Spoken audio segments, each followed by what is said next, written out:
without spending any money, Hammer could have told some people to fuck him up. I know who Hammer was affiliated with, and he wouldn't have to pay to tell somebody to fuck somebody up. His people would just do it. We from Oakland. Oh, you gonna talk about my dancing pants? I see you. And he will whoop a nigga out. Run up on him. Hammer beat you. I bet he'll beat your Come on, run up on Hammer. Whoever was on the phone said, hey, is third base still coming to LA? And she said yes, and the voice said, good, they're dead, and hung up the phone. You know, Hammer was a big dog, man. He got respect in the streets. He came from a respected crew, and they handled business, him and his brother Lewis and the crew. He said, yo, Joe, I let it go.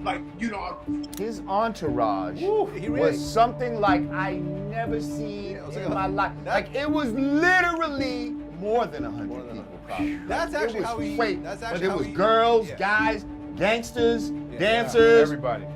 Everybody. Everything was kind of pointing to his brother as being kind of like, sort of like the gangster in that crew. He played that part. MC Hammer wasn't just a rapper, he was a cultural phenomenon who changed the game in ways few could have predicted. Known for his flashy style, jaw-dropping dance moves, and larger-than-life personality, Hammer's rise to fame seemed unstoppable. But beneath the glitz and glam of parachute pants and chart-topping hits, there was a side to Hammer that many didn't see. Despite his clean-cut image, he earned respect and fear from some of the toughest figures in the hip-hop world. What made MC Hammer the most feared rapper of all time? Was it his ties to powerful street figures in Oakland, or was it the unspoken strength he carried, despite the media's portrayal of him as a soft entertainer? Early childhood.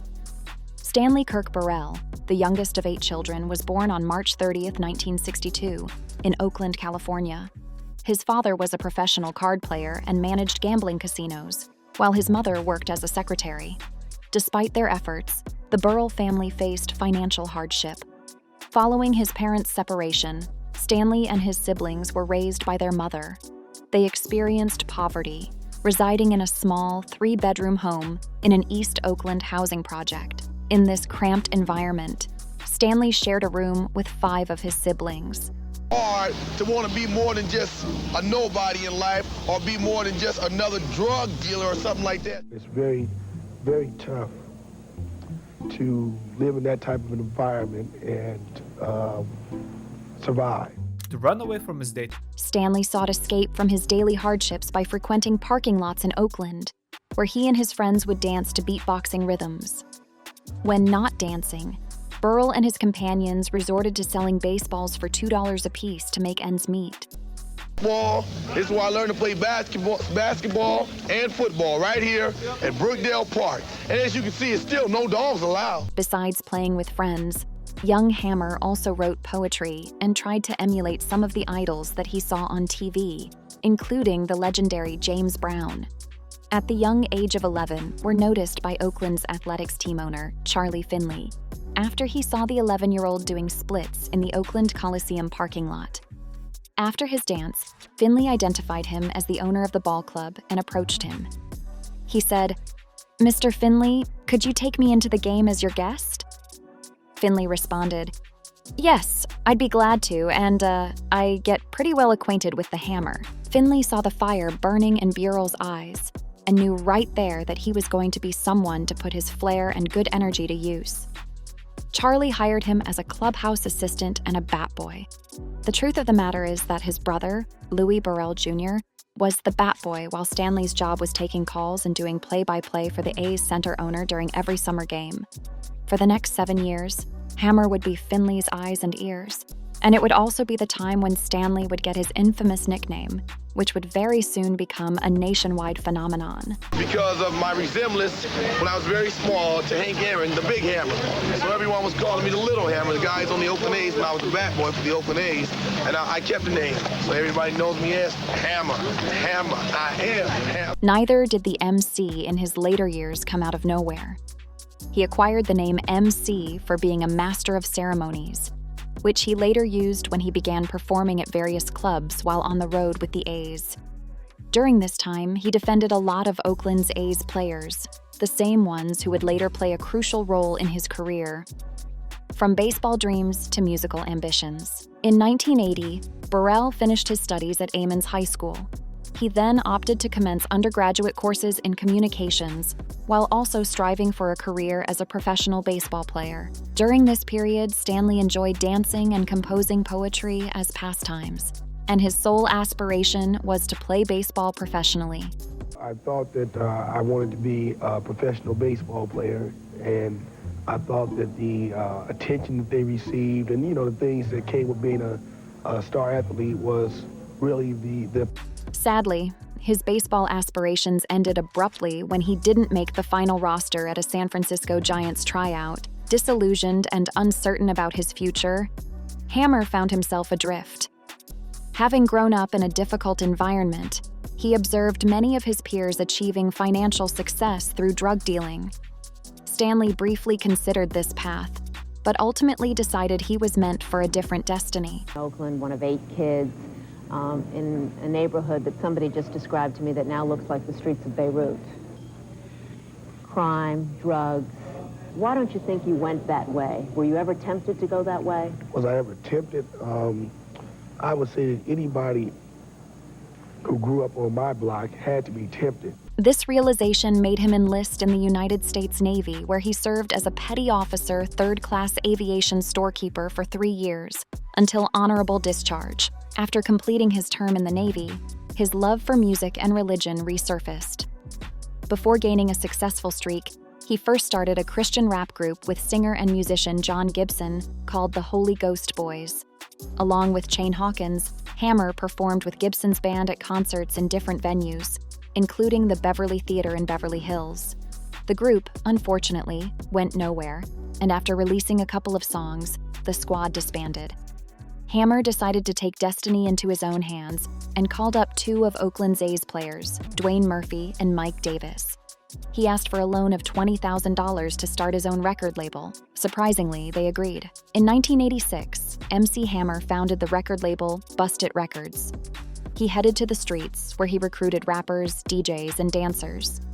People he included in his list included Kent Wilson, A.K. Lone, mixer DJ Kevin Wilson, AK2, Big MC, his hype man Sweet LD, Terrible T, and Lil P, whom he would later call Oakland 357 and engage as his background dancers.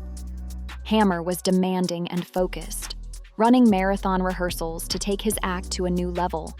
For him, at the time, the prime focus was to put in some of the things he learned in the Navy in everybody's work ethic.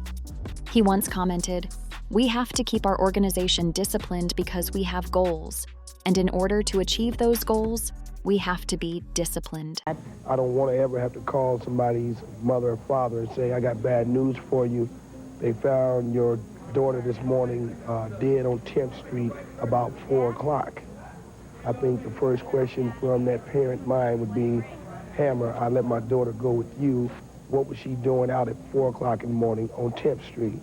So therefore, I accept my responsibility, and if I get labeled a disciplinarian, then again, thank you. Journey to success and struggles. During 1986, he produced his initial single, Ring'em, collaborating with Felton Pilot, the former leader, musician, and producer of the recently dissolved band Confunction. He finalized his debut album that August in Pilot's home studio. Bust It Records launched MC Hammer's inaugural LP, Feel My Power. Hammer and his spouse, Stephanie, tirelessly promoted the album to local DJs, distributing copies from their car. Songs like Ring'em gained significant popularity in San Francisco Bay Area dance clubs due to their dedicated grassroots marketing. With the couple acting as the Bust It promotional team, Feel My Power achieved notable sales of 60,000 copies. This accomplishment attracted the attention of major record labels, and Capitol Records soon expressed interest in Hammer. This is Fab Five Freddy, hanging out with my very special guest today, MC Hammer. What's up, Freddy? Word up. Yo, Hammer, I'm getting a lot of mail in from people all over the country. They want to know how to get started in rap. So what I want to know from you is how you got started and where you from. Well, you know, I'm from Oakland. We call it Oaktown, where I'm from. Oaktown is And cool. I got started. I put together a couple demo tapes. And when the tapes, got together like I wanted them, I gave them to 2 companies. Both of those companies liked the tape and they signed me, you know, and that's how it started to roll a little bit, but they didn't have enough money to make it happen. Right. So I went to a couple. While he had previously spurned many record offers, this one was one to try his luck with. In 1988, MC Hammer agreed to a multi-album contract with Capitol Records in return for an astounding $10 million. From the advance, which he received at this juncture to the tune of $150,000, he resolved to pump back $750,000 into Bust It Records. His second act swept the globe with. In 1988, Hammer re-released his first album, Feel My Power, and with more tracks tacked on, he sold more than 2 million. Let's Get It Started was released on September 28, 1988, and included the hits Pump It Up, Thunder, This Mother Out, Let's Get It Started, and Put Me in the Mix, all of which were hit singles. 2 years later, in 1990, MC Hammer came out with Please Hammer, Don't Hurt 'Em. The success of the album catapulted Hammer's career to legendary status, with it selling an unbelievable 22 million copies.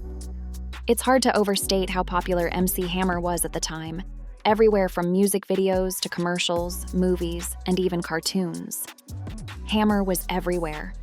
The album was the beginning of his spree at hip-hop stardom, and with time, Hammer went on to drop albums, which, one after another, turned into certified classics. With all the attention showered upon him, everything seemed to be set for smooth sailing from here on out. However, this wasn't the case. While many people adored MC Hammer, as anyone else, he received a lot of criticism from the media and some of his peers. Hammer's dual identity. Well, in one unescapable aspect, yes, and that is the fact that I don't sing. You know, I'm not singing my lyrics, I'm rapping. But in every other aspect, the answer is no, I'm not a rapper. I entertain.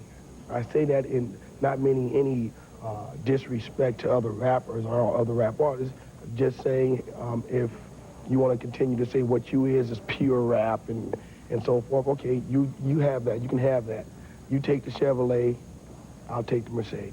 I consider rap very boring to go out to a rap concert and watch a guy walk left to right, left to right. There was nothing entertaining, to me about that except the music itself. During the zenith of his career, Hammer's public image was a source of confusion and ambiguity.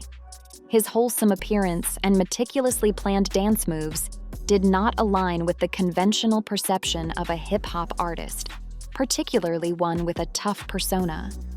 He was, after all, an adult who danced in vibrant attire and parachute pants. This image led music industry insiders and prominent rappers to perceive Hammer as a non-threatening individual from Oakland, someone they could criticize in their songs without fear of reprisal.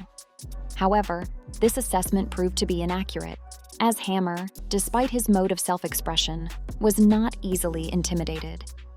You see, while he was jumping on stage from side to side, MC Hammer and his family had deep ties to the mob in Oakland. More specifically, they were affiliated with Felix Mitchell, an infamous drug lord from Oakland, California, who was the leader of the 69 Mob criminal organization. It is said that at the height of his career, he made more than $1 million a month by selling crack and heroin on the streets. One of the areas that he operated was the one where Hammer grew up. While in 1985, Felix Mitchell and his crew were taken down by the FBI, Hammer and his brothers were surrounded by gangsters for most of their lives. Despite his image, MC Hammer was connected to some of the most influential street guys in the Oakland area. MC Hammer versus LL Cool J. Back in 1987, Hammer referenced LL Cool J in his track, Let's Get It Started. Fast forward 3 years to 1990, LL Cool J fired back on his own song, To the Break of Dawn. This track took aim at several artists, including Kool Moe Dee, MC Hammer, and others. LL Cool J targeted Hammer in the second verse with lines like, Cold Crush and Bruised, Amateur Swinging a Hammer, Get a Flick Off the Stiff Dead Shot to Get Swift, and, But I'm the wrong brother to dance with, 'cause I don't need a partner to swing. I'm gonna show you the real meaning of the danger zone. Stop dancing, get to walking, shut your old mouth when young folks are talking. Once Hammer heard the statements that Kool Moe Dee made about him, he sent a couple of his guys to pull up on him after one of his shows. It is said that upon his arrival, an argument was soon to erupt, and LL Cool J got punched in the face. Not long afterwards, they were able to meet up and resolve their issues, getting back on good terms. MC Hammer versus MC Search. The conflict between Hammer and LL Cool J reached a swift resolution, unlike the situation with Third Bass. Third Bass retaliated against Hammer for his Run DMC diss by disparaging his mother in their track, The Cactus.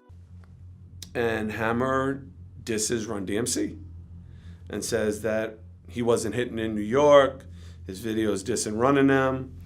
And Joey and Jay, may he rest in peace, yo, that really bothered them. And it really bothered us. Like, how are you going to diss the dudes that gave you a lane? Like, you wouldn't even be on American Bandstand. Like, you know, at the time, there were very few lanes for hip hop, but they were all opened by Run DMC. The lyrics allege that the Cactus evicted Hammer's mother. This line was intended as a wordplay on Third Bass's album title, This Mother Out, which Hammer had released. However, Hammer interpreted the lyrics as a grave offense and a sign of disrespect directed at his mother. Hammer's album was called Turn This Mother Out. We had a song called The Cactus, title song to the album. Last verse, Pete says something, and then the last line is, The Cactus turned Hammer's mother out. Sometime later, Third Bass flew to Los Angeles to hype their new album. En route, supposedly, MC Hammer's brother called Def Jam CEO Russell Simmons and told him that the group would die once they arrived in LA. Identified that the call was from Hammer's brother, Louis Burrell. And I can't prove that or not prove that, but that's what it came down to. Whoever was on the phone said, hey, is Third Bass still coming to LA? And she said yes, and the voice said, good, they're dead, and hung up. According to MC Search, there was a $50,000 price on their heads, and he happened to be the special target. Eric B. confirmed the hit to MC Search, and it was said that the Rolling 60 Crips were hired to do the job. Eric calls Russell and goes, yeah, it's true. There's a hit. So Russell says to Eric B., well, how do we stop this? And Eric says, nah, you should just let it happen, and hangs up the phone. Russell, in some way, shape, or form, gets in touch with Mike Conception. And Mike confirms what's going on. But Mike says that he can control it and that they shouldn't worry because the only thing that'll happen is they'll just break our legs. But we'll still be able to do TV from the waist up. As a response, Russell Simmons told Barefoot Booking to hold down their base when they are in Los Angeles. After that, a couple of days passed before MC Search decided to visit a mall with his girl, where Pookie held their backs. Later on, it is also alleged that sometime after coming to the mall, MC Search ran into some fans and started signing autographs. During these few minutes, Search was approached by some Crips that were there at the mall and started to pressure him. Luckily for Search, Pookie came in to stop them from harming him. Up and I'm signing autographs, and as they get closer, the dude over here, he pulls the rag up. Dude over here, he pulls the rag up. They start to spread the girls, and as they come up to me, Pookie whistles. Everything stops. He throws up some signs, whatever signs he throws up. And it's one dude right in front of me who's got his hand on his ratchet, pulls down his mask, and he goes, yo, man, I love that record, but I was finna smoke you right now, homie. And the dude right next to me comes over, he goes, yo, can I get an autograph, man? And he's like, yo, homie, I was finna smoke you too. You know, fucking Pookie didn't say nothing, I was finna smoke you, man. Confrontations and survival. Unfortunately, Search did not view this as the blessing from the sky and continued with the escalation of the feud. And if that weren't enough, the following day, MC Search went on the radio while live on air, called out MC Hammer, challenging him to come out and stop hiding behind goons. The Jeep on Greg Mack's The Mac Attack, which was the morning show at K-Day. And we walk into Greg Mack and we're all excited, and Greg Mack is shaking our hands and we're all happy-dappy and, you know, excited to be on the morning show in LA and yada, yada, yada. You know, we're giving away the Third Bass Jeep, but we got a special person on the phone right now. 5 American Music Awards last night. He's up, he stayed up on our behalf, MC Hammer's on the phone. Hammer, how you doing? Hey, Greg, man, I'm great. Yo, it's great to talk to you, yada, yada, yada, yada. He goes, yo, I heard you had something you wanted to say to third base. He's like, well, you know, I just want to tell him, you know, I don't think it's cool for somebody to, you know, diss their mom in a record. Like, you know, I don't think that's cool. Now, mind you, I never said that lyric. Pete said the lyric, right? So I look over to Pete. You're a rhyme, dude. Say something. Nothing. So I'm like, all right. Reacting to the menacing situation, they immediately left the station, got in their vehicle, and returned to their hotel. While driving away, a car filled with Crips pursued them and brandished firearms, suggesting imminent gunfire. The Jeep on Greg Mack's The Mack Attack, which was the morning show at K-Day. And we walk into Greg Mack, and we're all excited, and Greg Mack is shaking our hands, and we're all happy. The group, against the odds, successfully returned to their hotel rooms unharmed. However, they adopted disguises for the remaining promotional events and promptly departed Los Angeles once those concluded. MC Hammer refuted all allegations. Hammer's feuds. And even today, 20-something years later, you know, the Search Cat, he want his claim to fame to be, I'm telling you, Hammer was gonna have me, you know, put in the dirt somewhere. That's ridiculous.